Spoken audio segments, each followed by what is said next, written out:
Popular ഫ്രണ്ടിനെതിരായ കേസിൽ എൻഐഎയുടെ കുറ്റപത്രം. കേരളത്തിൽ രജിസ്റ്റർ ചെയ്ത കേസുകളിലാണ് കുറ്റപത്രം. പ്രതിപട്ടികയിൽ 59 പേർ ജനാധിപത്യം ഇല്ലാതാക്കി ഇസ്ലാം ഭരണമുണ്ടാക്കാൻ ശ്രമിച്ചു തുടങ്ങിയ കാര്യങ്ങളാണ് കുറ്റപത്രത്തിൽ പറയുന്നത്. ഈ വാർത്തയുടെ വിശദാംശങ്ങളുമായി അജി കുഞ്ഞുമോൻ ചേരുന്നുണ്ട്. അജി, എന്തൊക്കെയാണ് കുറ്റപത്രത്തിൽ പറയുന്ന മറ്റു കാര്യങ്ങൾ? തുളസി, എൻഐയുടെ നിർണായകമായ ഒരു കുറ്റപത്രമാണ് ഇപ്പോൾ സമർപ്പിച്ചിരിക്കുന്നത്. കേരളത്തിൽ രജിസ്റ്റർ ചെയ്ത കേസുകളിലാണ് ഈ കുറ്റപത്രം ഇപ്പോൾ രജിസ്റ്റർ ചെയ്തത്. അതിൽ നിർണായകമെന്ന് പറയാൻ തന്നെയാണ് പോപ്പുലർ ഫ്രണ്ടിനെതിരായിട്ടുള്ള നിർണായകമായ വിവരങ്ങൾ തന്നെയാണ് ഈ കുറ്റപത്രത്തിൽ സമർപ്പിച്ചത്. 2047 ഇസ്ലാമിക ഭരണം ഇന്ത്യയിൽ കൊണ്ടുവരാൻ പോപ്പുലർ ഫ്രണ്ട് ശ്രമിച്ചു എന്ന ഈ കുറ്റപത്രത്തിൽ പറയുന്നു.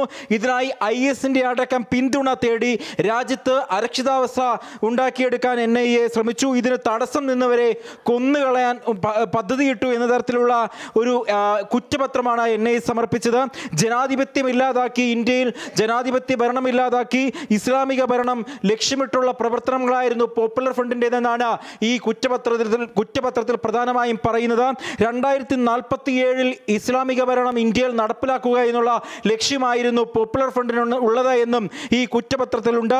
ഈ കേരളത്തിൽ രജിസ്റ്റർ ചെയ്ത കേസുമായി ബന്ധപ്പെട്ട പ്രതിപട്ടികയിലുള്ളത് 59 പേരാണ്. ഈ 59 പേർക്കെതിരെ ഈ കേസ് എടുത്തിരിക്കുന്നു. വളരെ നിർണായകമായ ഒരു വിവരം തന്നെയാണ് ഈ NIAയുടെ ഭാഗത്ത് നിന്ന് ഇപ്പോൾ പുറത്തു വരുന്നത്. കാരണം പോപ്പുലർ ഫ്രണ്ടിനെ നമുക്കറിയാം, രാജ്യത്ത് നിരോധിച്ചതിന് ശേഷം വലിയ രീതിയിലുള്ള പോപ്പുലർ ഫ്രണ്ടിനെതിരെ വലിയ രീതിയിലുള്ള നടപടികളുമായാണ് കേന്ദ്ര അന്വേഷണ ഏജൻസികളൊക്കെ തന്നെ മുന്നോട്ട് പോകുന്നത്.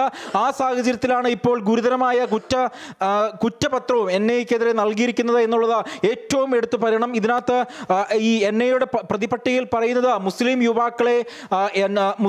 യുവാക്കളെ IS-ലേക്ക് ആകർഷിക്കാനായി വിവിധ പദ്ധതികളാണ് വിഭാവനം ചെയ്തത് എന്നും ഈ കുറ്റപത്രത്തിൽ പറയുന്നു. ഇതിന് തയ്യാറാകാത്തവരെ ഉന്മൂലനം ചെയ്യണമെന്നാണ് PFI ആവശ്യപ്പെട്ടത്. ഇതിനായി പ്രത്യേക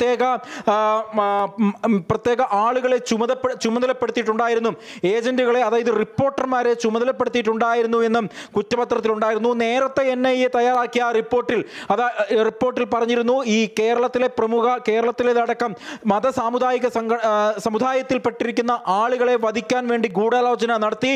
ഇതിനായി ആരെയാണ് വധിക്കേണ്ടത്, അവരെ വധിക്കുവാനായി, ഉന്മൂലനം ചെയ്യാനായി റിപ്പോർട്ടർമാരെ ചുമതലപ്പെടുത്തി. അതിനായി ഒരു ഗ്യാങ് തന്നെ ഉണ്ടായിരുന്നു എന്ന തരത്തിലുള്ള കുറ്റപത്രമായിരുന്നു നേരത്തെ നൽകിയിരുന്നത്. ഇപ്പോൾ അതിന് തുടർച്ചയെന്ന വണ്ണമാണ് NIAക്കെതിരെ ഗുരുതരമായ പരാമർശങ്ങളുള്ള കുറ്റപത്രം സമർപ്പിച്ചിരിക്കുന്നത്. തുളസി, കേരളത്തിൽ രജിസ്റ്റർ ചെയ്ത കേസുകളിലാണ് ഇപ്പോൾ NIA കുറ്റപത്രം സമർപ്പിച്ചിരിക്കുന്നത്. 59 പേരാണ് പ്രതിപട്ടികയിലുള്ളത്. ജനാധിപത്യം ഇല്ലാതാക്കി ഇസ്ലാം ഭരണം കൊണ്ടുവരാൻ ശ്രമിച്ചു. 2047 ഇന്ത്യയിൽ ഇസ്ലാം ഭരണം കൊണ്ടുവരാൻ ലക്ഷ്യമിട്ടു. അതുപോലെ തന്നെ IS-ന്റെ പിന്തുണ തേടി ഇന്ത്യയിൽ അരക്ഷിതാവസ്ഥ സൃഷ്ടിച്ചു തുടങ്ങിയ ഗുരുതര കുറ്റങ്ങളാണ് NIAയുടെ കുറ്റപത്രത്തിൽ പറയുന്നത്.